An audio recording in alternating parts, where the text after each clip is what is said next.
Champions ট্রফির কঠিন গ্রুপে কতটা সফল হবে বাংলাদেশ?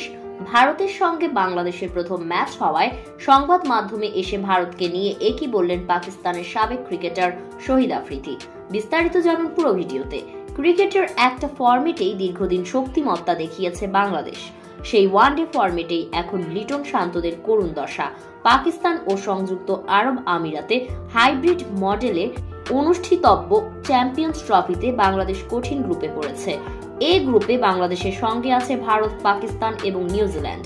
দুবাইয়ে আগামী 20 ফেব্রুয়ারি ভারতের বিপক্ষে ম্যাচ দিয়ে বাংলাদেশ আসর শুরু করবে।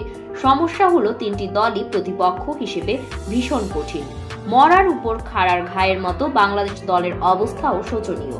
তাই তো সংবাদ মাধ্যমে ভারত বাংলাদেশের ম্যাচ নিয়ে শহীদ আফ্রিদি বলেন, এই গ্রুপে আমাদের তিনটা এশিয়া মহাদেশ পড়েছে একসাথে, যেখানে ভারত চাইবে বাংলাদেশ পাকিস্তানকে টপকে তারা উপরে থাকতে, কারণ তাদের ম্যাচগুলো হবে আরব আমিরাতে।